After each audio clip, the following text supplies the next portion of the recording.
Hello guys, welcome back. My name is Praveen Kumar Sriram. I am a Microsoft Certified Trainer, author, currently working as a Solutions Architect in Azure.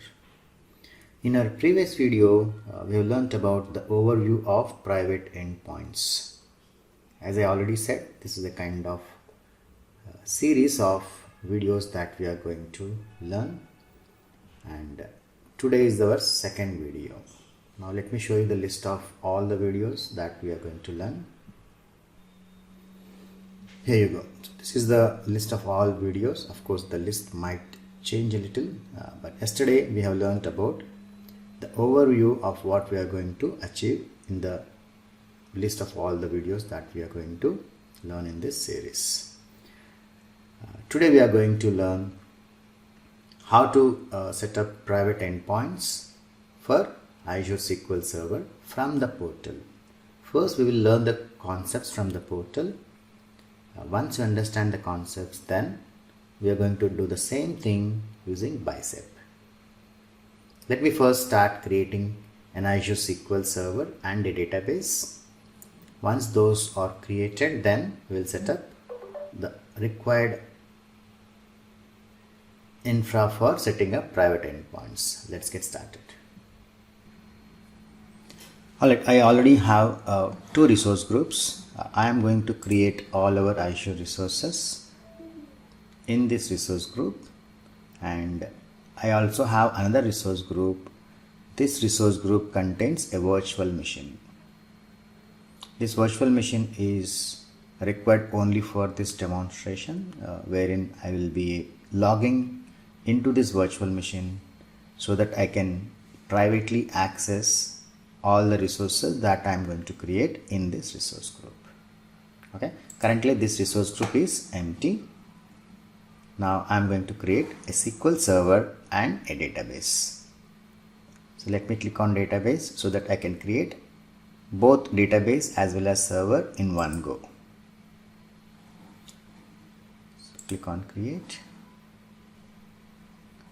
Let me choose the appropriate resource group.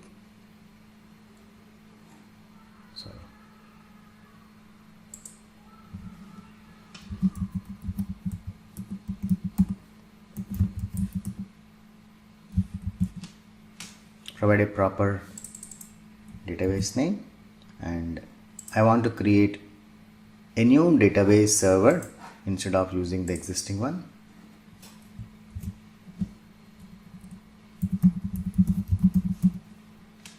Provide a unique name and choose Central US. You can choose whichever location you need to work with, and for now I'll go with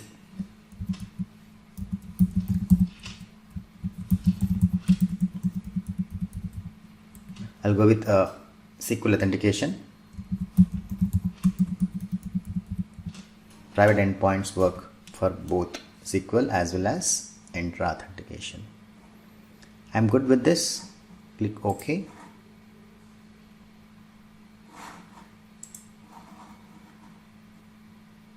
And I would like to minimize the cost, so I will go with basic, and I will choose local redundant backup storage, and that's it for now here. And in the networking part, first I will choose public endpoint, later we will do private endpoint. So choose public endpoint, and don't choose any of this, and rest of them you can leave to default ones. Click on review plus create, and then click create. So here we just created a bare minimum infrastructure. That means we have a SQL server and a database. It will take some time. Let me pause the recording. I'll come back once it is done. Alright, it took a couple of minutes, and then now the SQL server and the database are created, as you can see here. The next step is to set up everything related to private endpoints. And as you know, in our previous video, we have learned that a virtual network and a subnet is required for associating private endpoints. So I already have a network in my resource group 2. So let me quickly show you that. So this is my second resource group wherein I already have a virtual network, and this virtual network has a couple of subnets. The first one is for virtual machine, then I have one for SQL and one for rest of the other Azure resources. In our case, we are going to create app service private endpoints here and SQL Server private endpoints here.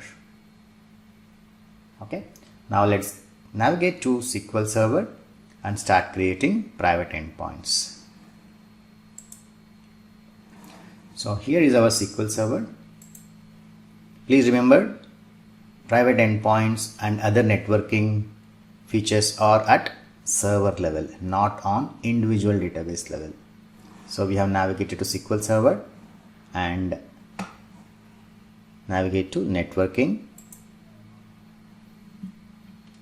Currently, the public access is set to selected networks, and we can disable it if you don't want to enable access over internet. Okay, if you disable this, it is mandatory to create private endpoints.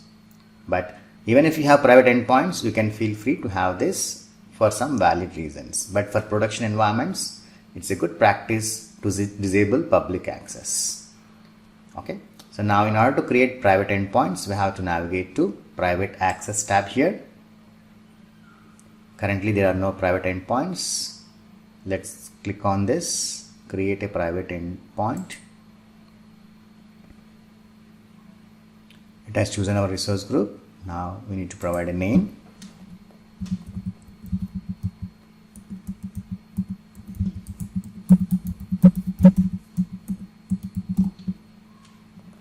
And while creating private endpoints, also remember that a network interface card will also be created for us. I'll explain why this is required later, but for now let's focus on creating private endpoint for SQL Server. So in the first basics tab, I just provided the name and chosen the region. Now here in this resource tab, we have to choose what is the target sub-resource. For now, choose SQL Server and click next. This is important. We have to choose the appropriate network. Currently, our SQL Server was created in Central US, and here you can choose only the networks that are created in Central US. Right now, this virtual network is created in Central US. And then, as I said already, we have a separate subnet for SQL. So choose the appropriate one and then click on next DNS. So here we have to choose or create a private DNS zone. Basically, private DNS zone is the one which will do all the DNS resolutions. We'll talk more about this once we create the private endpoints and understand how it works. Then you can click on next. So here, as you can, before clicking on next, here you see this step will create a new private DNS zone. Okay, so click next and then review plus create, and we can click on create, which creates multiple resources. So some of them are already existing, some of them will be new. It will create a private DNS zone, it will create a private endpoint, and it will create a network interface card as well. It will take a couple of minutes because it needs to create multiple Azure resources. Alright, it took some time and all these following resources are created. Some DNS configurations, virtual network link, private DNS, and our private endpoint. I'll explain all this later, but let's go to the resource group. Alright, it took some time to show up all the resources that got created. As you can see here, earlier we had SQL Server and database. Now when we created this private endpoint, it also created a network interface card plus a private DNS zone.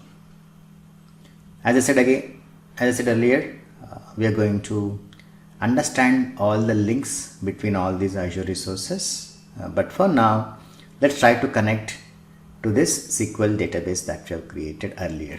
Okay, so now first I will go to the server and networking. Don't worry about this error. Let me refresh. Yeah, so right now as you can see, the public access is allowed to selected networks. That means it's opened to public.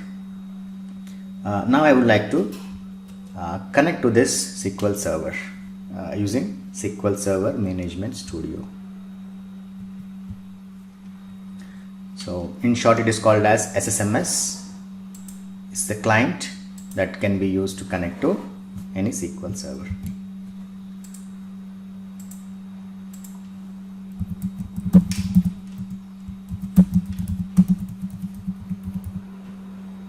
Now I shared the credentials. Let me click connect.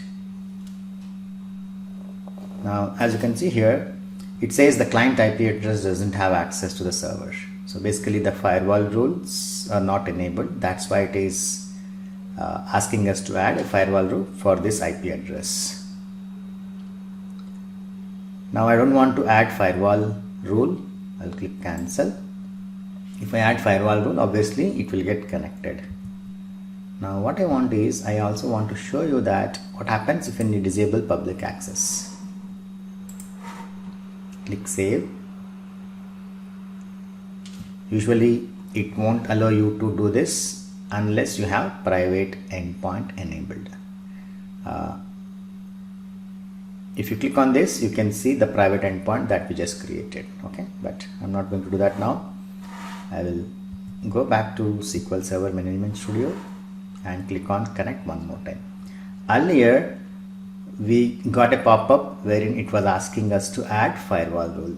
Now it will throw an error saying that there is an instance specific error, and in order to connect to the SQL server we have to enable public access. That's exactly what it is showing. If you don't want to enable public access, then it is asking us to connect to this SQL server using a private endpoint, which means using a private IP address from within the virtual network. That means to whichever virtual network the private endpoint is connected to, from that virtual network you can try to connect to the SQL server. So that means we need to have a virtual machine inside the same VNet, and from there without any additional configuration we will be able to connect. Right now this SSMS is in my machine. Okay, it's in my personal laptop. So I already have a virtual machine which is created inside the virtual network. So now let me take you there.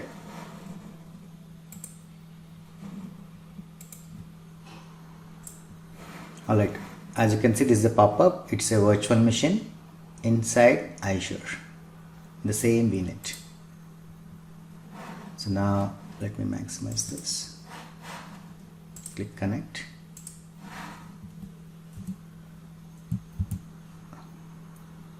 So this is SQL server. Username is the same. Now let's see what happens. I did not make any configuration changes to the SQL server. I'm just trying to access it from the virtual network, and you see I was able to log in to the server and I can see our database. So that is how you can leverage private endpoints to allow only private traffic from within the virtual network. So that's it for this video, and in the next video we are going to do the same thing for an app service web app. Okay, thanks for watching. If you have any feedback, provide your feedback in the comment section, or if you are looking for other videos or any topic that you are interested in, please share them in the chat. I will try to create those videos as well. Thanks again. I'll see you in the next video. Bye bye.